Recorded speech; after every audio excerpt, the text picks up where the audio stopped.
কাউরে মারতে প্রয়োজন পড়লে তার চেহারায় মেরো না। আল্লাহ তাআলা আদমের চেহারাটাকে আল্লাহ নিজের হাতে তৈরি করেছেন।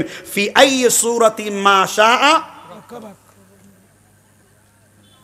যদি স্ত্রী কথা না শুনে বেত্রাঘাত করা জায়েজ শরীয়তের কারণে। কিসের কারণে? আপনার সাথে তার পর্দা ফরজ, কিন্তু আপনার ছাড়াও তার পাতলা কাপড় পরে বাইরে যেতে মনে চায়, মাজাক্কালি সানিয়া মির্জা পরে উড়তে মনে চায়, ঘুরতে মনে চায়, তার মানে তার মধ্যে পরকীয়ার জীবাণু আছে। কিসের জীবাণু? ঠিক না বে ঠিক? অনেক পুরুষরা বিয়ে করার পর দাড়ি কাটে, কয় আমাদের স্ত্রীর অনুমতি দেয় না। আহারে পুরুষ রে, ঠিক না বে ঠিক? আহারে কি পুরুষ, এমন বাজে পুরুষ আমাদের দরকার নাই, ঠিক না বে ঠিক? স্ত্রীকে কু আনফুসাকুম ওয়া আহলিকুম নার, নিজে জাহান্নামের আগুন থেকে বাঁচো, পরিবার পরিজনকে জাহান্নামের আগুন থেকে বাঁচাও। তাহলে শেষ পয়েন্টে আমি আলোচনা শেষ করে দেব। শেষ পয়েন্টটা হলো সাদাকা, সদগায়ে জারিয়া। কি জারিয়া?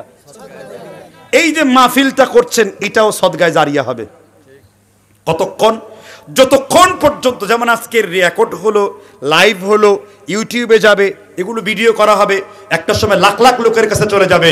আমরা তো মরে পটল তুলবো একদিন, মরবো না একদিন, মরে তো কবরে মিশিয়ে যাব, আর আল্লাহ চাইলে লাশ অক্ষত থাকবে। এই যে কয়দিন আগে ছাত্র আন্দোলন করেছেন, একটা ছেলে তা তাজা লাশ পাওয়া গেছে, এখনো পছন্দ হয় নাই, আলহামদুলিল্লাহ বলেন। এগুলো কি?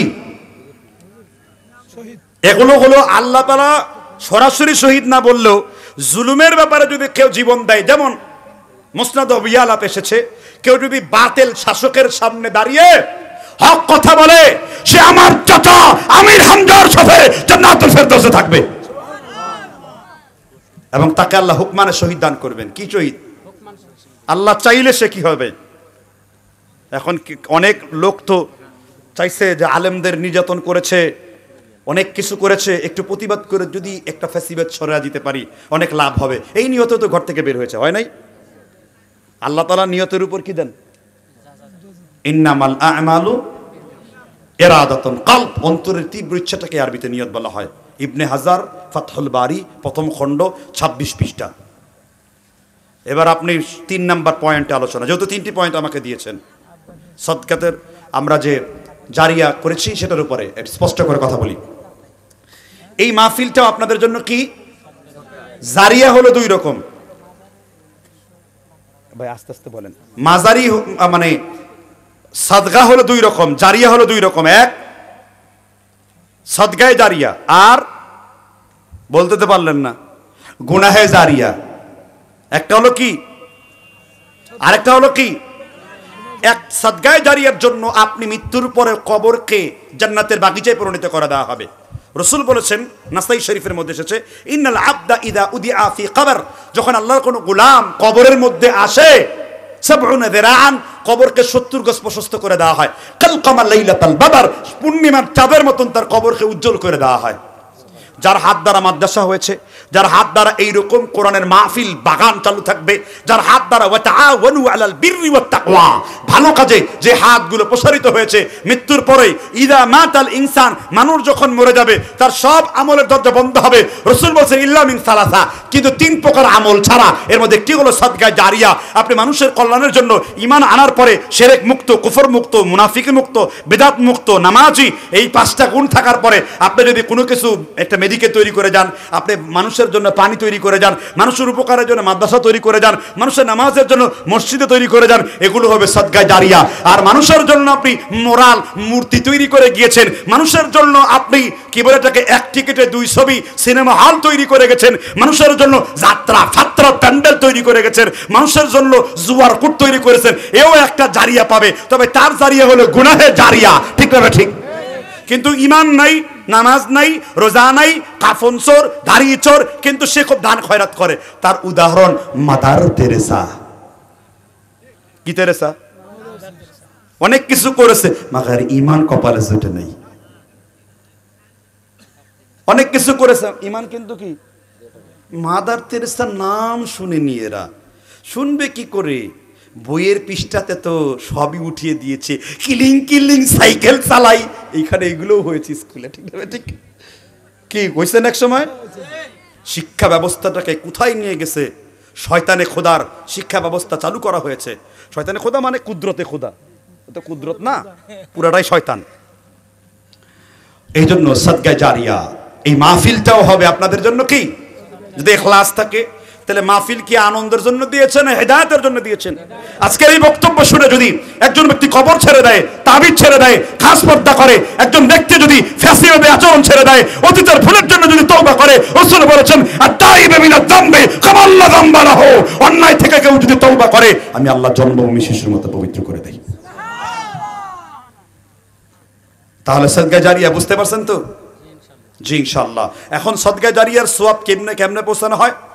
হাফিজুল হাদিস ইবনুল কাইয়িম জাওজি রাহমাতুল্লাহ আলাইহি কিতাব লিখেছেন জাদুল মাআত, এর অধ্যায় হলো কাইফা সালাতুন নবী। 23 নম্বর পৃষ্ঠাতে একটা হাদিস উল্লেখ, একটা কথা উল্লেখ করেছেন সাদগায়ে জারিয়া কেমন প্রয়োজন। আপনার বাবা মরে গেছে, কোনো কিছু আর দান করার জন্য নাই। আব্দুর রহমান নামের একজন ব্যক্তি রাসূলের কাছে দান করলেন, রাসূল দোয়া করলেন বারাকাল্লাহু ফি আহলিকা ওয়া মালিকা, অর্থাৎ তার মৃত বাবার জন্য কবরের আযাব মুক্তি হয়, তার বাবার কবরের জন্য শান্তি পৌঁছে দেওয়া হয়। রাসূল তার জন্য এই দোয়া করে দিলেন। সুবহানাল্লাহ বলেন।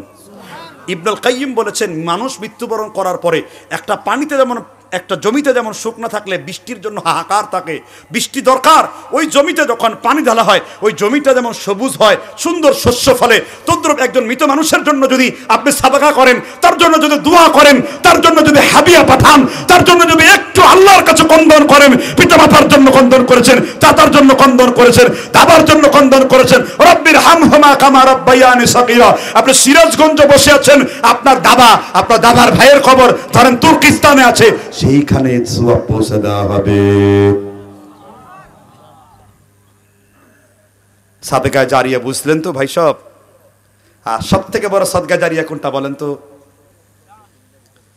দান তো আছেই, সাদগায়ে জারিয়া দান তো বুঝবেন না, কারণ ছেলেকে বানিয়েছেন তো শয়তানের হেডমাস্টার। কি বানিয়েছেন? নেক সন্তান তৈরি করা। ওই যে ওলাদিন সালেহ ইয়াদউ লাহু, নেককার সন্তান যদি তোমার জন্য কোনো দোয়া করে সাথে সাথে কবরে পৌঁছে দেওয়া হয়। একটু বাড়িতে বিবির কাছে যেয়ে বলেন সুবহানাল্লাহ। আর ইলমুন নাফিহ, উপকারী ইলম, এই যে ইলম শিক্ষা দিচ্ছি, আমার উস্তাদ শেখুল হাদিস আল্লামা আজিজুল হক বুখারী শিখিয়েছেন, যখন হাদিস পড়েছি আর এর প্রত্যেকটা সওয়াব সে কবরের মধ্যে পাচ্ছে। সুবহানাল্লাহ বলবেন না? তাহলে সাদগায়ে জারিয়া এটা করতে হবে, বুঝতে হবে, নেক সন্তান তৈরি করতে হবে। রাসূলুল্লাহ সাল্লাল্লাহু আলাইহি ওয়াসাল্লাম সন্তানদেরকে নেক সন্তান তৈরি করার জন্য উদ্বুদ্ধ করেছেন। আল্লাহ রাসূল সাল্লাল্লাহু আলাইহি ওয়াসাল্লাম অসংখ্য হাদিস রেখেছেন। এজন্য খালি পিতামাতার হকের ওয়াজ করতে হবে, সন্তানের প্রতি দায়িত্ব কি? রাসূল বলেছেন কুল্লু মাউলুদিন ইউলাদু আলাল ফিতরা, প্রত্যেকটা বাচ্চা ইসলামের উপর জন্মগ্রহণ করে। পাশের বাড়ির ব্রাহ্মণের বাচ্চা জন্মেছে, সেও মুসলমান হয়ে জন্মেছে, 12 বছরের আগে, বালেগ হওয়ার আগে সে যদি মৃত্যুবরণ করে, ইব্রাহিম আলাইহিস সালামের সাথে আরাফে আছে, অতঃপর সেজদায় যে তাদেরকেও জান্নাতি ঘোষণা করে দেওয়া হবে। সুবহানাল্লাহ বলবেন না? তাহলে আপনারা বলুন তো সাদগায়ে জারিয়া নেক সন্তান কোন সন্তান? নেক সাদগায়ে জারিয়া হলো কোন ছেলেকে হিফজ পড়া শিখিয়েছেন, হাদিস পড়া শিখিয়েছেন, ফিকহ শিখিয়েছেন, হাদিসের জারাহ তাদিল শিখিয়েছেন, প্রত্যেকটা সওয়াব আপনার জন্য সাদগায়ে জারিয়া হবে। আর একটা বাসর ঘর তৈরি করেছেন, মানে ওরস শরীফ, একটা কালা চাদর মুড়ি দিয়ে দিচ্ছেন, সারাদিন গরু উঠে ছাগল উঠে, সাদগায়ে জারিয়া, পাজি তুমি মরো আগে তোমার জন্মের সাদকা করে দেওয়া হবে। ঠিক না? ঠিক জুড়ে বলেন না, তা করা যাবে না। গুনার কাজ, নাজায়েজ কাজ করলে সাদগায়ে জারিয়া হবে না। সেটা কি গুনাহে কয় হুজুর বেশি বড় অন্যায় করি নাই, ছোট্ট একটা অন্যায় করেছি। কি করেছো? আমার পাশের বাড়িতে একটা ব্যাংকের, সুদী ব্যাংকের এনজিওর দোকান খুলেছি। মরে যাওয়ার সাথে সাথে এই সুদী ব্যাংক এনজিওর প্রত্যেকটা গুনার এক একটা অংশ গুনাহে জারিয়া হিসেবে তোমার কবরে ঢোকানো হবে। ঠিক না? ঠিক যেটা বলে সাদগায়ে জারিয়ার সংক্ষিপ্ত সময় ফরম্যাট বুঝছেন তো? কি বুঝছেন তো? সাদগায়ে জারিয়া বুঝছেন তো? কি কোনো সন্দেহ আছে? এগুলো কমন বক্তব্য, একটু কঠিন ওয়াজ দিন, এগুলো এলাকার মিম্বার থেকেই, খুতবায় থেকেই এসব আলোচনা আপনাদের কাছে পৌঁছে যায়। যা হোক, আমরা যথারীতি প্রশ্নোত্তর পর্বে চলে যাব। বেশ কিছু প্রশ্ন এসেছে, ঠিক না? ঠিক আমি দেখি একজন প্রশ্ন করেছেন যে মুসলিম ব্যতীত কোনো ধর্ম জান্নাত